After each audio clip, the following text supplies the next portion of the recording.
Second day woman, woman, woman. Welcome to Every Way Woman. There are some major changes happening in the talk show world. I'm living my life, living day by day. Are you in every Live way from Los woman? Angeles, here's Every Way Woman.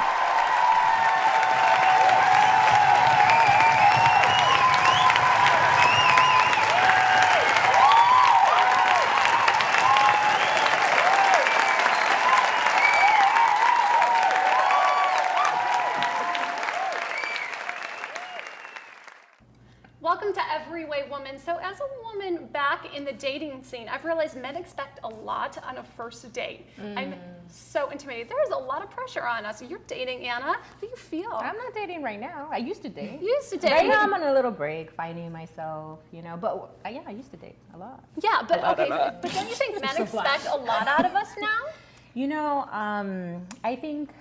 I think it's like the older generation, like if they were, the younger generation is, I think they just want sex, to be honest with you. I'm just gonna be honest. So just so you I'm just know, gonna be honest, that doesn't man. change, no matter what generation you're looking at. Yeah. I don't know how to go around it, I just Right. said it. Yeah, There you younger go. generation, older generation, they all want the same thing. Yeah. But don't we all? I mean, okay, but let's be real. Like at some point, yes, but not on the first date. When like when I was dating when I was younger, that I didn't even think about that. I grew up in a very conservative town, and I was in a long-term relationship. And now in my late 20s, I get sucked into this dating world, and it is weird and awkward. And I don't want to sleep with you. You cannot expect me to pay half my bill and then get laid. So how do you find a guy? Because isn't it like I Okay, I'm sorry. dating, You go on a date where you Facebook, pay how half do the you bill? Well, no, I've been on dates where guys expect me to pay half the bill, and I didn't expect Right. it. And then at the end of the night, he's like, puts his card down. He's like, well, we'll go halfsies. And I was like, What? Oh no. okay. You know what? Yeah. That gentleman, first of all, that gentleman would not get a second date from me, and Yeah. actually, I'd probably give him the side eye for trying to expect had me to that pay happen half. to me, Yeah. I mean, Well, my I sister think said she it- went on a date with a guy, and they went to Popeyes. First of all, that's a no-no. and then he had the nerve to say he had to go pee, and it was closing, and he went outside and pee-peed on the side of the car. No, he didn't. And she called me up. She was like, "Should I still go on a second date with him?" This was their first date? She asked me to go on a He second probably date. knows. He probably knows the bus route, so leave him there. okay, but Madison, you expect a lot on a first date? I absolutely expect a lot on the first date because wait, I have to go back to the paying the bill thing. The only time I ever pay a bill is if I want out.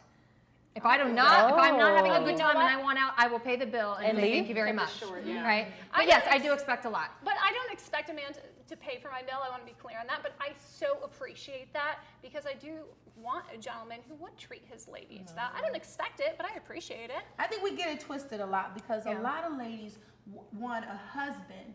And so instead, they're really dating a boyfriend kind of material. So you need to know the difference. You're expecting, There's I want a this, I difference. want that. You pay my bills, you do this. And you want a husband. And really, he's really saying to you that, no, I'm just trying to be a boyfriend. Right. I'm not trying to go further than a husband kind of thing. So, I mean, I don't know. It's Because I've because been out of the date scene women for a tend minute. to look at the future. You look at the future and reach for it. Oh, you know, Why you ain't on You know deep with what I that? mean? You women, ain't deep with women all like future. we write down our names with his last name Yeah. on the second date, and we're Where like, they're oh, how do doing little hearts. Look here. Oh, No, so it's really No, I Yes. don't. Not jump- me, not me. No, I don't jump in like that. Yes, I date with a purpose. I'm only just now getting back to the dating world myself because I've been in a relationship for 4 years that I just got out of. But that said, in terms of like someone paying for the first date, it's about laying the kind of foundation for the relationship you expect to have. Okay, because I grew up in a household where my dad was the one who took care of everything. Even when we would go to dinner for his birthday party, he would still be the one to pull out the credit card. And my mom never pulled out her purse. And sorry, that's what I'm looking I think that's a good point that you made because before, since I've been taking a break, obviously, because my last boyfriend passed away. So right now, I am just trying to find myself. But if I were to date, I would find that. Even though I'm independent and I can pay my own bills and stuff, I Right. want someone to take care of me. Why not? I deserve it. And thank Absolutely. you to that person Right. Now, do you think that's to show me that. Do you think that might be something that men have a hard time with their expectations, like what we expect from them? Well, I don't think men know how to manage their expectations nowadays because they're dancing around all these feminists who might want to pay their side of the bill, who don't want them to open their car door, Right, and so give a bad rep. Yeah, and so there are a lot of actually nice guys. There are gentlemen out there, but they don't even dare to be gentlemen because they don't even know how women are going to receive Right, they don't it. know how. I love the car door opening. One of the things that I started, when I got back into the dating world, it was a little bit confusing at first. And I have to admit, you know, there was a lot of pressure for the guy who was sitting in front of me. Because I already know who I know who I am now. Right. I know what I want. I know what I want in a relationship, and I have no problem laying that out. But I have a question though. Like, how do you guys find these guys? Okay, like, well, it's not like back in the day where you can go to church and be like, oh, he's cute. You know, he's cute. I mean, I have a lot of friends who date on the internet, and I've never done that. Isn't that scary? I tried that. Internet? I have a lot of friends who actually have been setting me up with their friends. So I've gone on these series of weird, awkward blind dates where I don't even know who they are, but I'm just, you know, I'm trusting their judgment. I don't know why. You know, some of them have been gentlemen, but it's so weird when you don't know somebody. You know, how much do you let them in and I think it's give scary. in to what they expect of you? And then even when they walk up and they're like, they want to kiss you, and they just kiss you, and it's On weird. the cheek, right? No, I've had like so many guys just full on like. Do you go for it? All right. Do I try it? I mean, Well, you know what the expectation is then. yeah. You need to put on your internet thing like, I am not a freak. Don't kiss, don't touch, don't try and lick me. And wear your chastity belt, I can take the apparently. kiss, just don't hold my hand. I'm a freak about holding hands. I You're a can freak about kiss. holding I love to hold Just, hands. it's too intimate. I'm sweet. I like a hand hold. I like a kiss on the cheek. Open my door. We're still ladies, gentlemen. If you're out there, be gentlemen. We want that. We're every woman when we come back. Are you in every way woman? Coming up next, more Every Way Woman.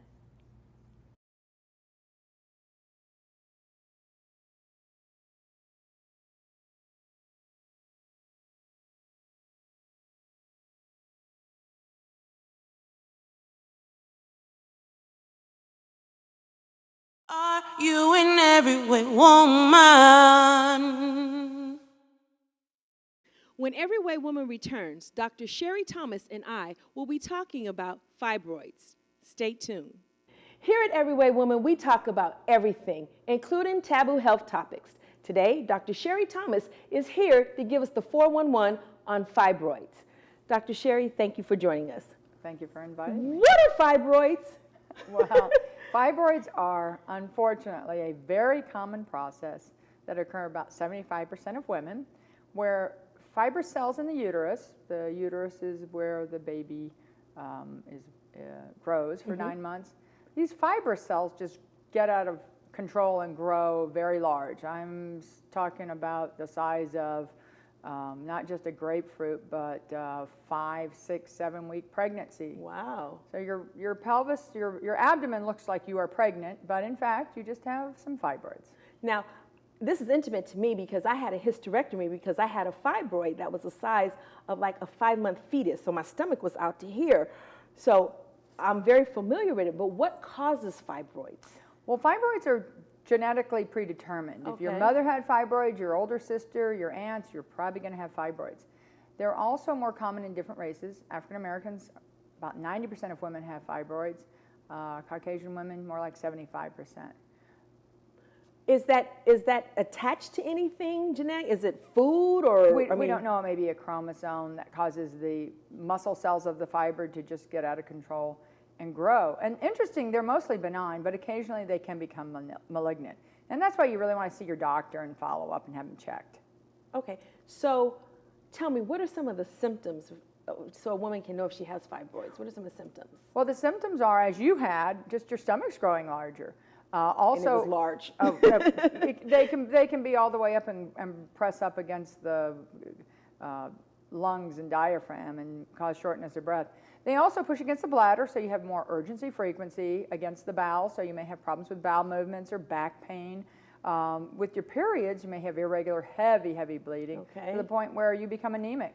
So you can have a lot of symptoms, but many women have smaller fibroids and they don't really know they have, and their doctor just says, oh, I feel some fibroids on your exam, and send you for an ultrasound.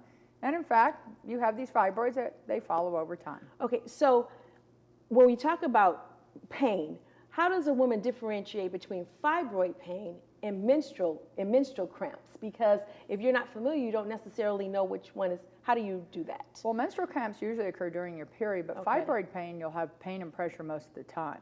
Now, it'll become worse during the period, but those are the differentiating. With fibroids, you're going to always have that pain. Now, interesting enough, when I had my fibroids, I had them before I had children, and I also had my fibroid while I was pregnant. And I thought that there was a risk to my baby. Talk about having fibroids and being pregnant. Sure, it depends on where they're located. If the fibroids are located in the lining of the uterus where the child's growing, it may prevent them from actually growing or actually implanting and starting to grow. So some women before becoming pregnant actually have those fibroids removed so they can become pregnant. Right, and which was my situation because my fibroid was attached to my fundus, and so subsequently I had a miscarriage. And it's when I went to the doctor that he recognized, he said, you had an obstruction there. And so I had a myomectomy, and I was gonna ask you, what are some of the options for removing your fibroid if you find out that you have them? Well, not all fibroids, as I said, need to be removed. We watch them to see if they grow. If they don't grow, we wait, because at menopause, a lot of times they become smaller. Okay. So if you're asymptomatic, you're not having pain, you're not having irregular periods, and you're not bleeding, there's no reason to really do anything. If they start growing and they're growing rapidly, whether they're bleeding or causing pain, they should be removed because that's concerning. They may be cancerous. You know, Doctor, I was thinking about a young lady that I know. She's in her early 30s, and she's having a lot of problems with her fibroids. And she went to a physician, and they will not give her hysterectomy.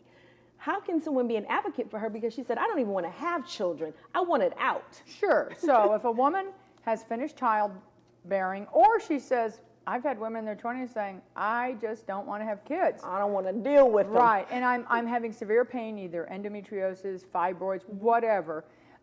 There are some medications we can use that actually stop the growth, and that's a medicine that stops the production of estrogen. And then ultimately, a hysterectomy or removing the fibroids if it's just one or two large ones. But if a woman's finished having children and has several fibroids that are causing issues, it's probably better to remove the uterus because it turns out once you remove the fibroid, 50% of the chance they grow back. So why go through two procedures if you really know what you want? Which is interesting for my story because, again, before I had children, I had a fibroid. Then I had them removed. Then while I was pregnant, I had more fibroids. And then finally, I just said, take it. I don't want my uterus anymore because I was starting to have those problems. So I would encourage, you know, women out there to really go to their doctors and get that looked at because there's so many wonderful options out there now for women that they don't have to deal with this pain anymore. Oh, absolutely. But as you said, it's so important to have that communication with your Right. physician because if you tell me, I'm 25, but I have huge fibroids and I just don't want to have kids, yes, why go through both procedures? I couldn't agree more with you. Thank you, Dr. Thomas. Thank you for Before having you me. can take care of others, you have to take care of yourself. Stay tuned to Everyway Woman. We will be right back. Are you in every way woman? Everyday Kitchen is next with Everyway Woman.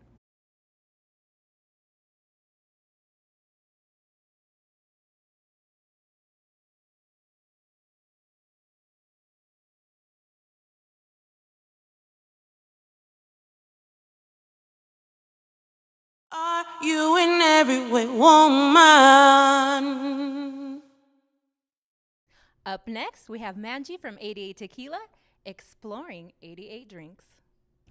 We're back with Manji Rios, and we are bringing the bar to our home. So welcome back. Today, of course, we're making another one of your fabulous tequila drinks. Yes, we're making the 88 Dreams.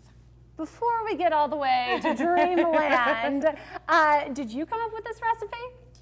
Yeah, it was kind of like a joint thing at a family barbecue. So we had a bunch of different things laid out, and we're like, let's just make some cool drinks. Let me Why guess, not? there's tequila at every family barbecue. Oh yes, at every family occasion. Yes, there's always The tequila. Rios family equals tequila. Yes, the So Demon just- Rios family. The Yes. Demon Rios family, excuse me. So obviously it's, you know, tequila 88 tequila that we're talking about today. Yes. And you're featuring the Blanco. Yes, this one goes with the Blanco just because the Blanco has less flavors. It's the first one that comes out of the tanks. So it's the youngest. Yes, it's the Okay. youngest out of all of them. Sure, and why this one today, just because it mixes better? This one mixes better with really any other cocktails because it won't add that oaky wood flavor that the older ones have from the bourbon barrels, because that's what it's rested in. So it's got a sweeter, more citrusy flavor to it.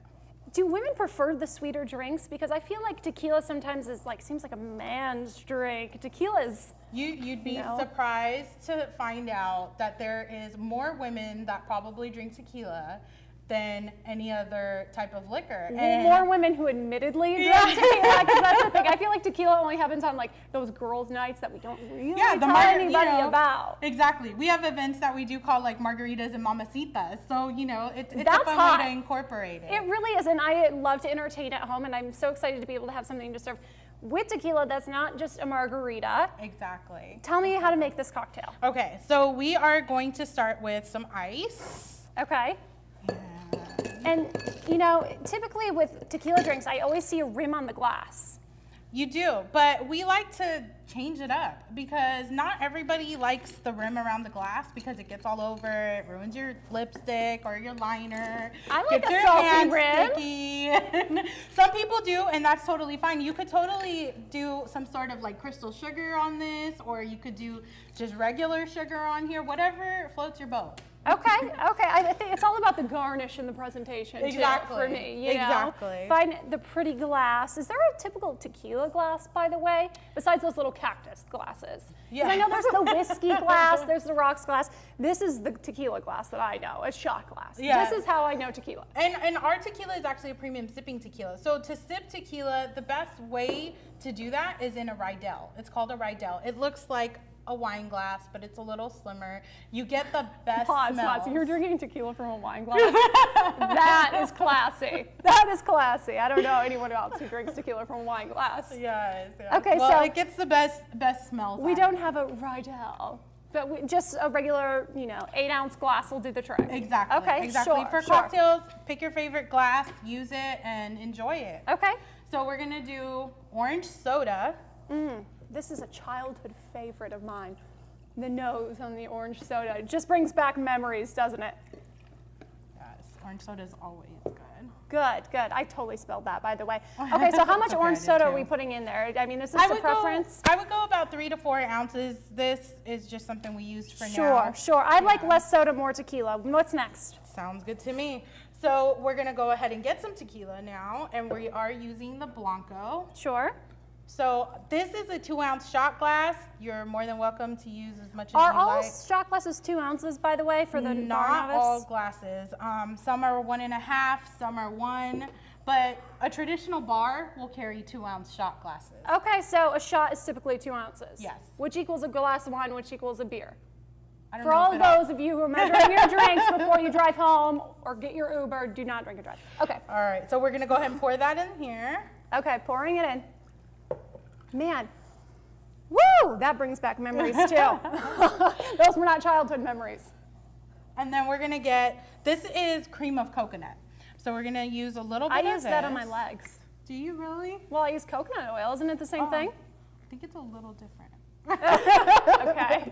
Well, So I know we're gonna coconut pour- oil is all the rage right now. I just like to mix it You're up. really going at it with that coconut oil, aren't you? Okay, cream. Ooh, it is creamy. Look at Yes, that. yes. Okay, I would Oh. stop there or it's Okay. gonna taste like a pina colada. I like pina coladas. All right, that tastes like vacation to me. Okay, what All else? right, and that's it. And then we just add a little garnish. That's not it. Okay, I need some lemon. Yes. I need some mint. That my So- my roommate always said a classy drink wasn't classy without mint. We toss in Sure. slice of A lemon. little bit of lemon. And then we're just Little gonna bit of take mint. a little bit of mint and throw that on top. And my good And friend that's it. Cheryl, who's got the best job on set, is going to do the tasting for me. How do we say it in Spanish? I mean, Salud. salud. I mean, you don't drink your own creations. What kind of bartender I are you? will try some. Yeah, you should try some. Is there any other alterations to this cocktail? Can we make it a shot? You definitely could. You could pour it up in a shot glass, maybe Okay. cut down some of the ingredients, just go halfway on everything. and- Sure. Well, you can find more of those ingredients on everywaywoman.com. Thank you so much, Mandy Rios, for being here. Cheers, Solo. I'm going to get a little nose on this one. Tequila. Stay with us for tomorrow's stars. Are you in every way, woman?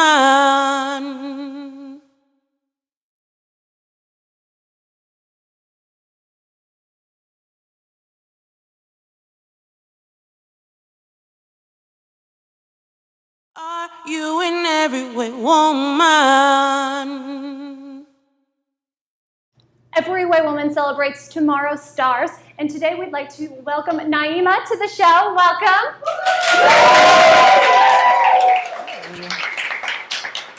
Hello, how are you? Oh, I'm very well, thank you. We're really excited to have you. Take it away. Thank you so much. Hi, you guys, I'm Naima Tannenbaum. Thank you. I just got back from a job interview. I need another round of applause for that. Yeah, thank you. I don't know, I'm not really too optimistic about it. I don't think that I got this job, you guys, because at the end of the interview, the guy looked at me and said, "We're not hiring." Yeah, it's kind of messed up, right? I come from a really dysfunctional family. My dad was an alcoholic and my mom had depression, and I'm a stand-up comedian. I was one molestation away from being a stripper. Yeah. I knew I was gonna have a hard time in life. Like the first day of kindergarten when I got to school, this little girl comes running up to me and she's like, "Hey, do you wanna play house?" I was like, I don't know how to play that, but can we play apartment? Can we play I'm staying with grandma and grandpa until some stuff gets straightened out? 'Cause I will dominate. My mom couldn't even get through small talk. Her depression was so bad. We'd be at the grocery store. The checkout clerk is like, "Hi, Miss Tannenbaum, how are you today?" Oh my God, how am I? How do I look? Okay, first of all, I've been up since Tuesday with a migraine headache. Then they killed off my favorite character on Days of Our Lives. And now I'm here and you're yelling at me, asking me all about how I am. Be like, "Mom, can you please just give her your coupons and your rewards cards so we can get out of here?" This is so embarrassing. God. What else? Oh, these bill collectors, does anybody else have bill collectors calling them? Yes, thank you. They ask the dumbest questions, don't they? This guy called the other day and was like, "Hey, Naima, can you tell me why you're 124 days late with your car payment?" Yeah, I'm poor. The student loan people, though, they need to figure it out. This guy was like, "Hey, Naima, you haven't made a student loan payment in about 2 months. What's going on?" I was like, "You're the one that gave me 7 years and $30,000 to go spend at Glendale Community College. Stop asking me for your money." All right, you guys, I'm Naima Tannenbaum. Thank you. Thank you so much, Naima. It's so incredible to celebrate a woman in a man's world. What advice would you give to other female comedians out there? Oh, I would just say keep going. They say it's a man's world, but women are funny. I think the times are changing and people really want to see women do their thing on stage, so go for it. Well, I know we'd like to see more of you. Thank you so much for being here. Thank you. I want to give back to our community. To find out how you too can match our donations for undergarments for needy kids, please visit everywaywoman.com. We'll see you next time. Stay funny, everybody. Every Way Woman gives back to the community. Go to everywaywoman.com to find out how you can match our donations of undergarments for needy kids. Thanks for getting to know Every Way Woman. I'm an everyday woman in every way. Yeah. I'm living my life, living day.